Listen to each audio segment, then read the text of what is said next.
नमस्ते, म नारायण दाहाल। हामी आज 2083 असार 19 गते शनिबारको दिन यो कुमाक र सिद्ध कुमाक गाउँपालिकाको बिचमा रहेको र सल्यान जिल्लाको प्राकृतिक र धार्मिक रूपमा ऐतिहासिक महत्त्व बोकेको कुमाक लेकमा रहेका छौँ। र आज हामी बिहान करिब 2 घण्टा मोटरसाइकल र 2 घण्टा लगभग 3 घण्टा पैदल यात्राबाट हामी यो कुमाकको टुप्पोमा आइपुगेका छौँ र सबैले आफ्नो परिचय दिन म हार्दिक अनुरोध गर्दछु। नमस्ते, म चाहिँ एके विक्रम शाह। मेरो घर चाहिँ शारदा नगरपालिका वार्ड नम्बर 2 मा पर्छ। हामी हिजो बेलुका यो सिद्ध कुमाक गाउँपालिका अन्तर्गत यो कुमाक लेकमा आउने प्लानिङका साथ हामी चाहिँ काला लेकमा बास बस्यौँ। अनि आज चाहिँ बिहान करिब 5 बजे चाहिँ यो धार्मिक तथा ऐतिहासिक स्थल सिद्ध कुमाकको यो कुमाकमा चाहिँ हामी चाहिँ आइपुगेका छौँ। यो हेर्दै पनि असाध्यै प्राकृतिक रूपले पनि एउटा भरिपूर्ण र धार्मिक रूपले पनि ऐतिहासिक एउटा ठाउँ, एउटा महत्त्वपूर्ण ठाउँमा हामी आइपुगेका छौँ। यसले हाम्रो धार्मिक तथा पर्यटकीय क्षेत्रलाई पनि यसले प्रवर्धन गर्ने मैले महसुस गरेको छु।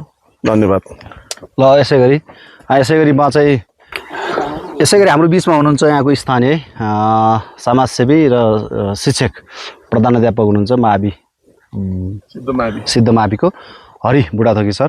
यहाँलाई चाहिँ हाम्रो यो यहाँसम्म आउने र बस्ने सबै यो प्लानिङ चाहिँ यहाँको स्थानीय भएको नाताले हामीलाई चाहिँ उहाँले व्यवस्था गर्नु। के छ हजुरको अनुभवमा? हजुरले अघि पनि भनिसक्नुभयो, सल्यान जिल्लाको एउटा धार्मिक र सांस्कृतिक रूपमा ऐतिहासिक बोकेको 2537 मिटर हाइटमा भएको कुमाक लेकमा आइपुगेका छौँ हामी। यो एकदमै रमणीय वातावरण पनि छ यहाँको र यो प्राकृतिक सौन्दर्य भएको कारणले गर्दा यहाँ विभिन्न किसिमका जडीबुटीहरू पनि पाइन्छन्, त्यस्तै गरी अन्य वन्यजन्तुहरू पनि पाइन्छन्। एकदमै रमाइलो छ। सबै कम्तीमा पनि एकचोटि आइदिनु होला यो मन्दिरको दर्शन गर्नको लागि र पर्यटन प्रवर्धनको लागि पनि सबै आइदिन अनुरोध गर्दछु। हाम्रो साथमा हुनुहुन्छ हाम्रो ज्वाइँ रमेश खड्का र यहाँले पनि यो अनुभव सेयर गरिदिनु होला। ल सबैजनालाई नमस्ते। मेरो नाम चाहिँ उहाँले भनिसक्नुभयो। यो देख्न सक्नुहुन्छ हजुरहरूले यो प्राकृतिक रूपले सुन्दर वातावरण, यो तलतिरको जङ्गल देख्दैमा हेरिरहँ बसिरहँ लागिरहने यो ठाउँ सल्यान जिल्लाको एकमात्र उच्च स्थानमा हामी आइपुगेका छौँ। तपाईँले चाहिँ विभिन्न ठाउँको यहाँबाट चाहिँ देख्न सकिने जिल्लाहरू चाहिँ सुर्खेत, जाजरकोट, रुकुम र दैलेख, रोल्पालाई चाहिँ एकमुष्ट एकै ठाउँबाट अवलोकन गर्ने चाहिँ अवसर पाउनुहुन्छ। यहाँ चाहिँ यात्रा त्यति जटिल चाहिँ छैन। उचाइको हिसाबले चाहिँ हावापानीको हिसाबले चाहिँ 2500 छ, यो नर्मल उचाइ हो। यसमा आउँदाखेरि अलिकति चाहिँ पैदल यात्रा 1-1.5 घन्टाको गर्नुपर्छ। दुःख नमानिकनै आउनु होला। र मैले अब यहाँबाट यो जारकोटको भूभाग हिमी दृश्य देखाएँ। उसले गर्दा अहिले बर्खा सिजन भएको कारणले उसले गर्दा त्यति टाढासम्म मैले कभर गर्न सकिरहेको छैन भने यो बनगार कुपिने नगरपालिका सल्ली बजार एरिया रहेको छ। यो पारीको एरिया चाहिँ यो पारीतिर जारकोट र सुर्खेत जस्तो लाग्छ र यो सल्ली बजार एरिया रहेको छ। यहाँको पनि प्राकृतिक रूपमा एकदम सुन्दर छ भने यो पारीको चाहिँ अलि पारी दैलेख एरिया रहेको छ। यसै गरी यो चाहिँ सल्यानको विभिन्न भूभाग रहेको छ। उसले गर्दा देखाउन सकेन। यो सल्यानको निगालचुला चौर गाउँ रहेको छ। यो बनगार कुपिने नगरपालिका अन्तर्गत पर्छ भने त्योभन्दा पारी चाहिँ सुर्खेत एरिया रहेको छ र यो सल्यानको सदरमुकाम खलङ्गा रहेको छ। यहाँ अलिकति मात्रै देखियो, साउटोला एरिया मात्रै देखेको छ भने खलङ्गाभन्दा पारी चाहिँ तपाईँको मार्के, लेकपोखरा, मदाना हुँदै कालीमाटीको माथिल्लो बेल्ट देखिन्छ भने यो चाहिँ सल्यानको प्रमुख व्यापारी केन्द्र श्रीनगर बजार रहेको छ भने त्योभन्दा माथि धार्मिक स्थान खैराबाङ मन्दिर रहेको छ। उसले गर्दा देखिन। र त्योभन्दा पर चाहिँ अलिकति त्रिवेणी गाउँपालिका, छत्रेश्वरी गाउँपालिका रहेको छ भने पारी चाहिँ त्रिवेणी गाउँपालिका र दाङको सिमाना बबई गाउँपालिका, शान्तिनगर गाउँपालिका, खज्जर एरिया, कोलचौर, स्याला, अखेला एरिया रहेको छ। र यहाँ सिमेन्ट कारखाना रहेको छ। हापुरीभन्दा माथिको एरिया रहेको छ भने यो बेल चाहिँ कपुरकोट एरिया रहेको छ र यो थरकोट एरिया पनि भनिन्छ। यसलाई राजाहरूको पूर्व 2224 राज्यकालमा शाह राजाहरूले राज्य गरेको फालामाङ दरबार चाहिँ यही एरियामा पर्छ भने यो अहिले यहाँ दरबार चाहिँ अलिक ध्वस्त रहेको छ। र यहाँ तुलसीपुर लुहाम सडक खण्ड मखन टाकुरी छोटो मार्ग यो बाटो पर्दछ र यहाँ अहिले हुस्सुले गर्दा हामीले धेरै यो दमाचौर एरियाको भूभाग देखाउन सकिरहेका छैनौँ भने यो चाहिँ चाख्लेगाड एरियाको माथिको हाम्रो यो दार्माबाट श्रीनगर जाने छोटो मार्गको रूपमा रहेको यो कागखोला एरिया रहेको छ भने यो चाहिँ कालालेख एरिया रहेको छ र हामीले धेरै भूभागलाई चाहिँ हामीले उ गर्न देखाउन सकेनौँ।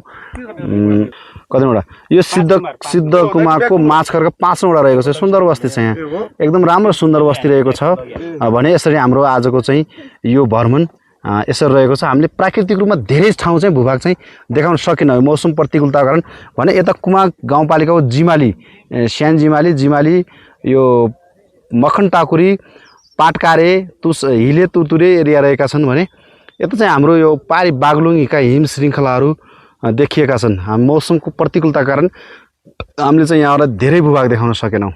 अनि यो ठाउँमा आइपुग्दा अब मेहनत त भन्नै परेन, तपाईँ निकै मेहनतका साथ पसिना निकालेर आइपुग्नु भएको छ। अब तपाईँलाई महसुस कस्तो भइरहेछ? अब कस्तो भइदियो, अपेक्षा कस्तो थियो? म प्रकृति प्रेमी हुँ म नेपालका धेरै भूभागहरूमा चाहिँ म घुमेँ। यो साल मैले धेरै झन्डै नेपालका धार्मिक महत्त्वपूर्ण प्राकृतिक सम्पदाले भरिपूर्ण जिल्लाहरू जस्तै मनाङ मुस्ताङ पोखरा पाल्पा स्याङ्जा गुल्मी लगायत यता बागलुङ रुकुम पूर्व चौरी खर्क घुमेँ यो वर्ष। र अब यो वर्ष नै म अब बढी मालिका यात्रामा निस्किँदैछु, केही समय हाम्रो टिम जाँदैछ। र प्राकृतिक रूपमा सल्यान जिल्लाको उच्च स्थानमा रहेको ऐतिहासिक प्राकृतिक सम्पदाको रूपमा रहेको यो कुमाक लेकमा हाम्रा आसपासका जिल्लाहरूबाट पनि आउनुहुन्छ र भने यहाँ कुमाखे पुनीमा चाहिँ ठुलो मेला लाग्ने गर्दछ तल कुमाक लेकमा भने यो चाहिँ यहाँ सिद्ध बाबाको मन्दिर रहेको छ यो पारीको।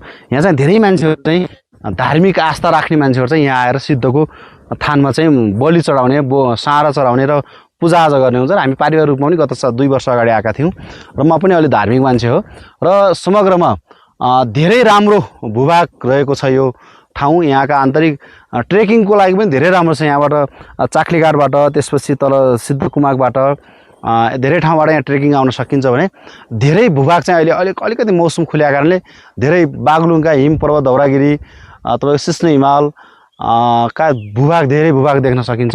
यहाँ समग्रमा एकदमै राम्रो छ। आउँदा चाहिँ अलिकति कठिन बाटो छ, बाटो चाहिँ बहुत कठिन छ होइन, लगभग झन्डै 200 मिटर बाटो चाहिँ धेरै कठिन लाग्यो हामीलाई। र म यो सिद्धकुमाकको कालालेकबाट पहिलोपटक यो ठाउँमा आउँदैछु भने म चाहिँ आफ्नो एरिया कुमाक लेकको मेला लाग्ने ठाउँबाट यहाँ धेरै पटक आएको छु। स्वास्थ्यको लागि पनि धेरै राम्रो छ। यहाँ एकदम बिहानै आयो एकदम रमाइलो बिदाको दिनमा आन्तरिक पर्यटन प्रवर्धन गरौँ भन्न चाहन्छु।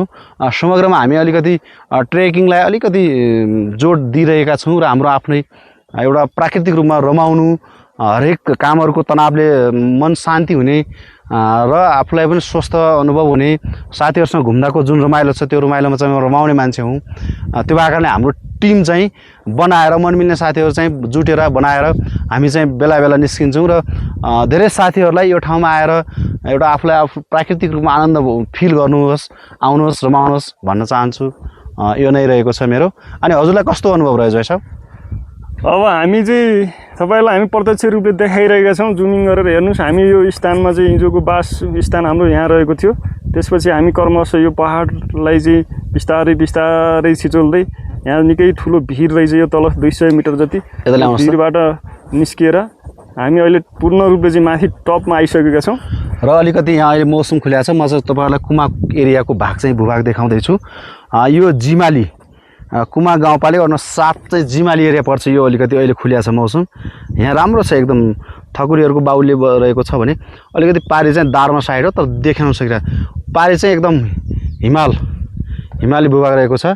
हाम्रो साथीहरू चाहिँ त्यो पारी पुगिसक्नु हो, उहाँहरूलाई चाहिँ मन्दिर दर्शन गर्न हतारो छ। हामी चाहिँ बिस्तारै जान्छौँ, हिँड्न नसकेर हैरान छ उहाँहरू। एकदम खुल्यो सल्यान सदरमुकामको एरियाको भाग चाहिँ अलिकति खुलिया छ। यो सल्यानको सदरमुकाम रहेको छ, राम्रो छ। साउटोला एकदम राम्रो, खलङ्गा बजार। यो जारकोटको शिवालय गाउँपालिका तिर पर्छ यो सल्यान जारकोट। पारी चाहिँ यो बामे लेक हो। यो बामेको लेक चाहिँ रहेको छ। यहाँबाट सल्ली बजार चौरजार सडक खण्ड यही बाटो भएर निस्किन्छ भने पारी चाहिँ शिवालय गाउँपालिकाको जगतिपुर साइड पनि रहन्छ जस्तो लाग्छ। यो पाटन बुगी पाटन यो जारकोटकै एरिया पर्दछ। यो यात्रा चाहिँ यस्तो छ, अलिकति अप्ठ्यारै गाह्रै छ यात्रा। यसरी आउनुपर्छ, पुरै भिड छ होइन। मन्दिर चाहिँ निर्माणाधीन अवस्थामा रहेको छ भने यो प्रतीक्षालय यात्रु प्रतीक्षालय पनि राम्रो बन्दैछ ल सबैको मनोकामना पुरा होस् हामी यही चाहन्छौँ देशमा शान्ति होस् सिद्ध बाबासँग हामी यही चाहन्छौँ बिहानै बुढामा पनि पूजा गर्न आउनु भएको रहेछ हो कहाँ हजुर घर ए हजुर यहाँ मन्दिर खोल्न आउनुहुन्छ बिहान ल धेरै राम्रो ए राम्रो छ प्रकृति रूपमा अलिकति हामीले मौसम प्रतिकूलताको कारण देखाउन चाहिँ सकेन सरी भन्नुपर्छ हजुरहरूलाई है जुन अहिले धेरै राम्रो बनाएको रहेछ यहाँ चाहिँ यो रेलिङहरू एकदम राम्रो बनाएको छ आउनुहोस् एकचोटि सबै रुम आउनुहोस् भन्न चाहन्छु है ल राम्रो बनाएको छ धन्यवाद